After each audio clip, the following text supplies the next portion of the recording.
समस्त भगवत धर्म प्रेमियों को प्रणाम।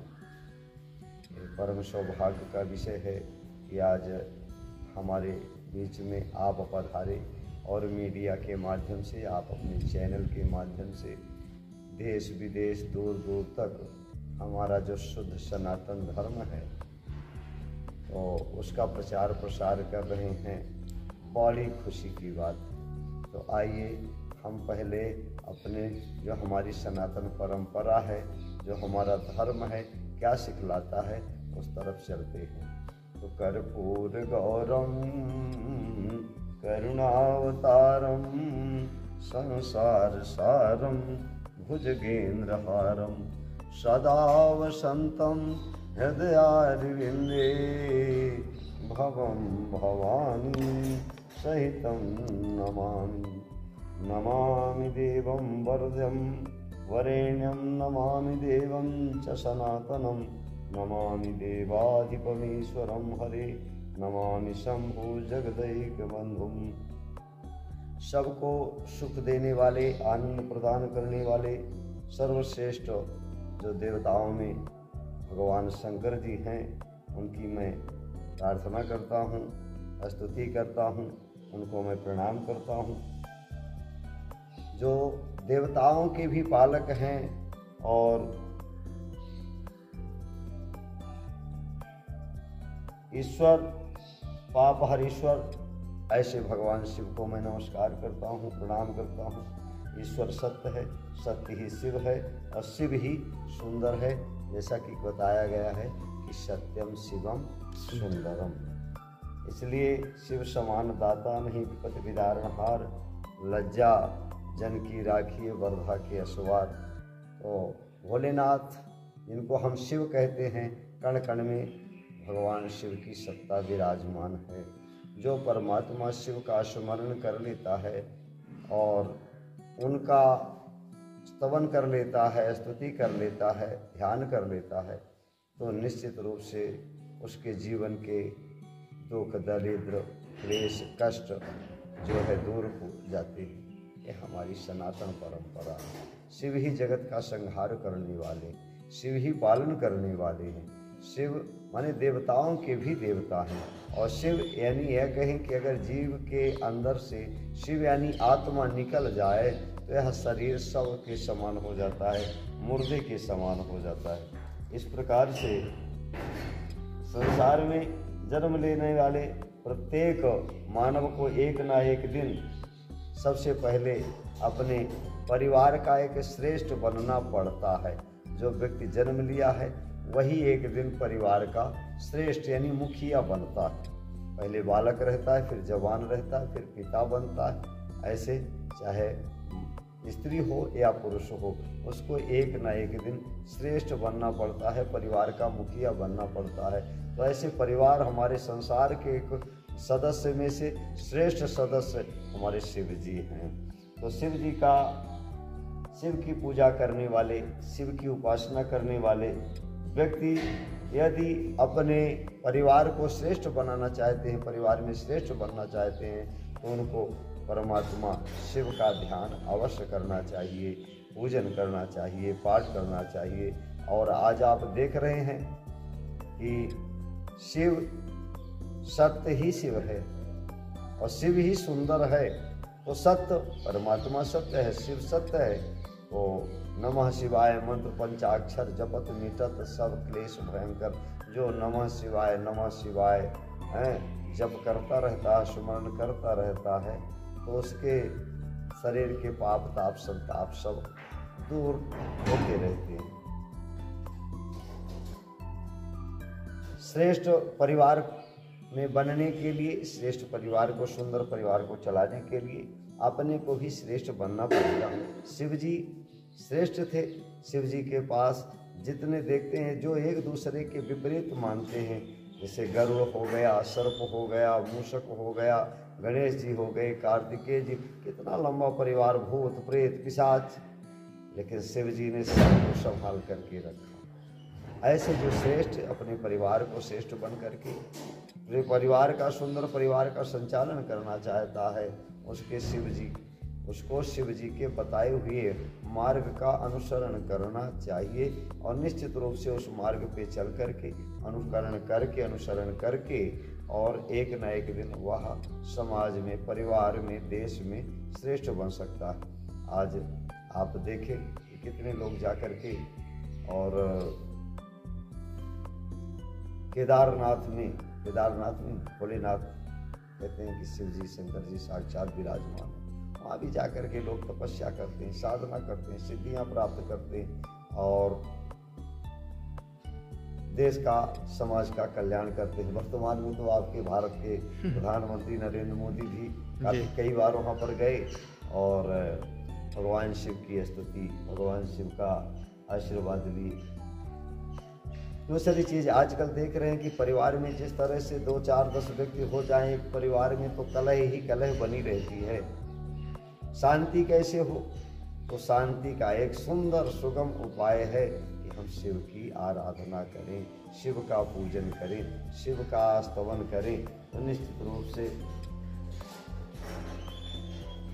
शिव का वाहन आप देखते हैं कि बैल है। बैल नंदी जिनको हम बोलते हैं, आनंद प्रदान करते हैं। बैल जिनको हम गौ माता कहते हैं, ऐसे गौ माता के पुत्र हैं बैल, जिनको हम वृषभ कहते हैं, नंदीश्वर कहते हैं। वो बड़ा आनंद देते हैं सारे जगत को, परिश्रम करके, मेहनत करके, खेती करके धरती को। अब तो ट्रैक्टर आ गया, वैज्ञानिक हो गया, मशीनरी हो गया, नहीं तो हमारे देश में जीविका का साधन प्रमुख रूप से बैल थे, नंदीश्वर भगवान थे। तो इस प्रकार से परिवार का भरण पोषण करने के लिए एक मुखिया को कितना बड़ा परिश्रम, कितना अथक परिश्रम करना पड़ता है। और मुख्य रूप से वह भले कुछ भी, कितना भी कष्ट हो, लेकिन अपने परिवार को और जो उसके आश्रित हैं उनको निराश्रित, उनको दुखी नहीं देखना चाहता। ऐसे नंदीश्वर भगवान सारे जगत को अन्नदाता बन करके, परिश्रम करके, खेती उगा करके और सब जीवों को, जगत के जीवों को सुख देने का कार्य करते थे।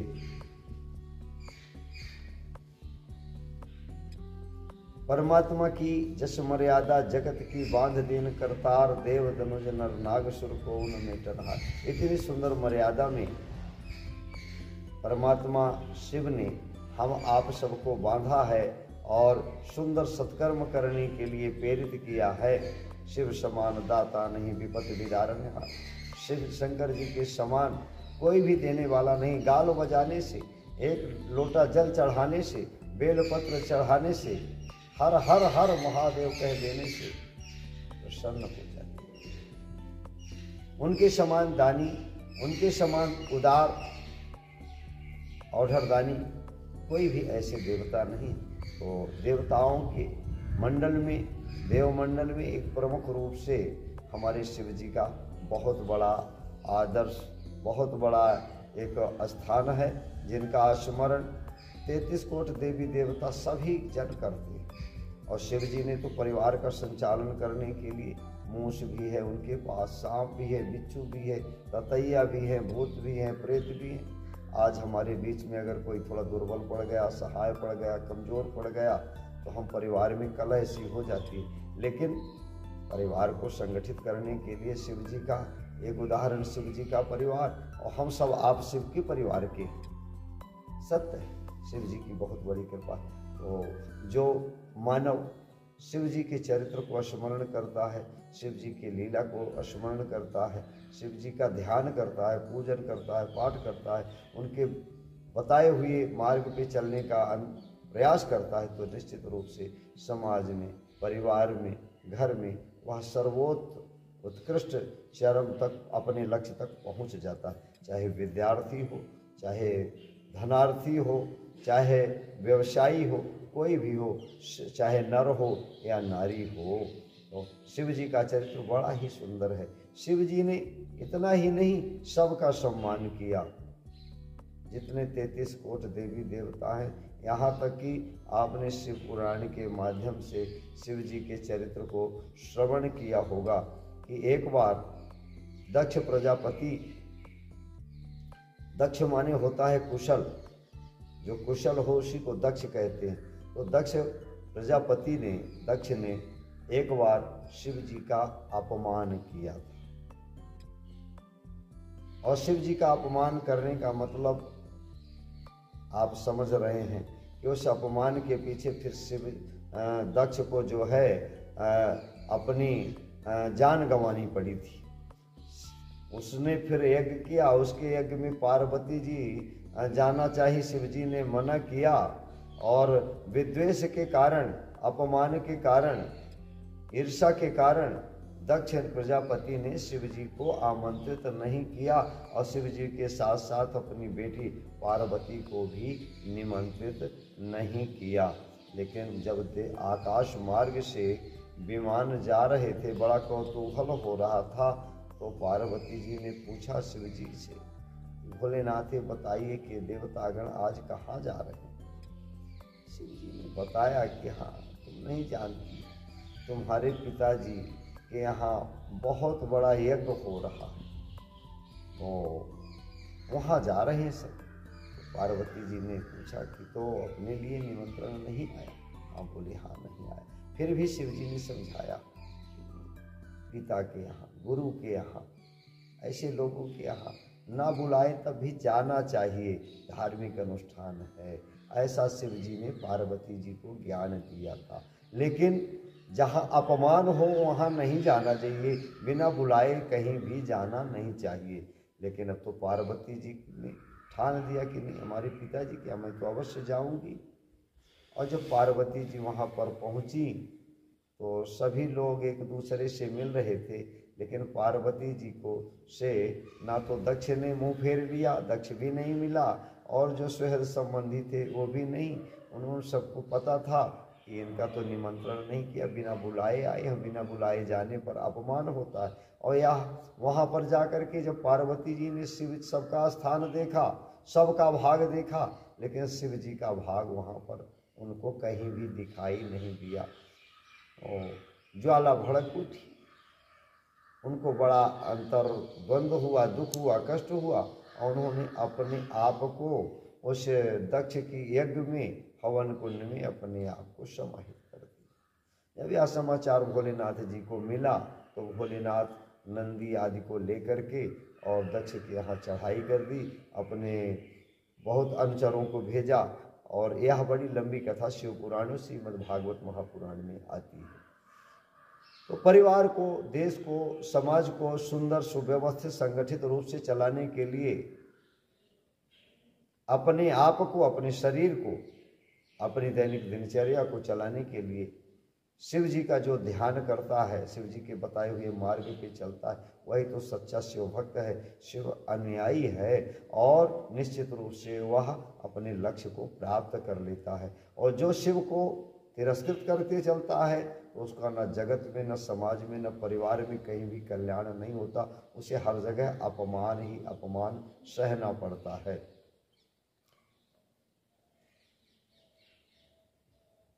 आज बहुत सारी विकृतियां हमारे समाज में आप देख रहे हैं, उनको नहीं मिल पा रही हैं, प्रदूषण की तरह फैल रही हैं। अगर शंकर जी के बारे में, राम जी के बारे में, कृष्ण जी के बारे में, हनुमान जी के बारे में अगर बताया जाए आज के बच्चों को, तो निश्चित रूप से उनका सर्वांगीण चहुमुखी विकास हो और अपने लक्ष्य को प्राप्त कर लें।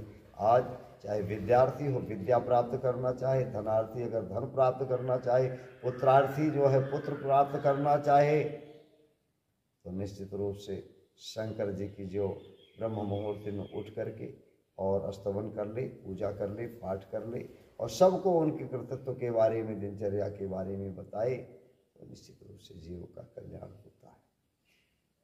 शिव जी ने किसी का अपमान नहीं किया, सबका सम्मान किया। जगत को एक सुंदर रास्ता बताने के लिए, समाज को, परिवार को, उन्होंने एक अहेतु की ऐसी लीला की। और जैसा कि आप देखते हैं कि मनोरंजन करने के लिए समाज में नाना संगीत का या ऑर्केस्ट्रा आदि का, भजन आदि का कार्यक्रम कर दिया जाता है, इसी प्रकार से शिव जी ने जगत का कल्याण करने के लिए स्वयं शरीर धारण किया, और शरीर धारण करके आप जैसा कि पढ़ते हैं ना कि सौराष्ट्र शोभनाथम चाश्री शैले मल्लिकार्जुनम उज्जैनिया महाकालम ओंकार्यम अमलेश्वरम, ये 12 ज्योतिर्लिंगों का जो प्रातः और सायं स्मरण करता है तो कहते हैं उसके पास जमदूत भी आने से डरते हैं। पाप तो संताप तो सब दूर, दुख दरिद्र भागते ही हैं। जब यहाँ तक कि जमदूत तक, मृत्यु तक उसके पास आने से कतराती रहती है, उसकी अकाल मृत्यु नहीं होती। इसीलिए दूसरा एक नाम भोलेनाथ का मृत्युंजय भी है। जिसको मृत्यु पर विजय प्राप्त करना हो, निर्भय बनना हो, निडर बनना हो, साहसी बनना हो, शूरवीर बनना हो, तो निश्चित रूप से शिव जी का ध्यान करना चाहिए। और परिवार, समाज, मैंने बताया आपको कि जो पुत्रार्थी है, निर्धन है, धनवान बनना चाहे, विद्यार्थी है वह सुंदर सुयोग फर्स्ट क्लास का स्टूडेंट बनना चाहे,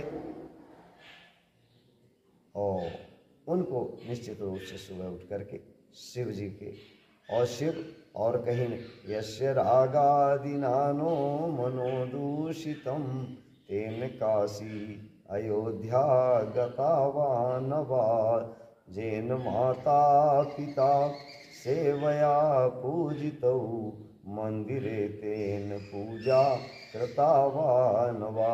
ऐसे परमात्मा शिव इस शरीर के अंदर ही विद्यमान है, आत्मा रूप से बैठे हुए हैं। अगर शिव जी इस शरीर से निकल जाएं, इस जीव आत्मा से निकल जाएं, तो ये तो मुर्दे के समान हो जाएगी। ज़्यादा कुछ नहीं, बस इन्हीं 2 शब्दों के साथ मैं बार बार आपसे निवेदन करना चाहूँगा। ये मूल तत्व है, सार वस्तु है। अगर जीवन में संपूर्ण आनंद आप चाहते हैं, अपने लक्ष्य को प्राप्त करना चाहते हैं, तो शिव जी का प्रातःकाल और सायंकाल अवश्य में ध्यान करना चाहिए, स्मरण करना चाहिए। और 12 जो ज्योतिर्लिंग है, सायं प्रातः पठे नित्यम, जो सायं और प्रातःकाल इसका स्मरण करता है, पढ़ता है, वह एक पूजनीय बन जाता है, आदरणीय बन जाता है। सब बहुत सुंदर उसका नाम, हाँ, लोग बड़े आदर के साथ लेने लगते हैं। इसलिए अपनी आत्मा को, अपने मन को, अपनी वाणी को परमात्मा शिव के साथ जोड़ देना चाहिए, तो इस जीव का यहाँ भी कल्याण होगा और वहाँ भी कल्याण होगा। बोलो श्री कृष्ण कन्हैया लाल की जय।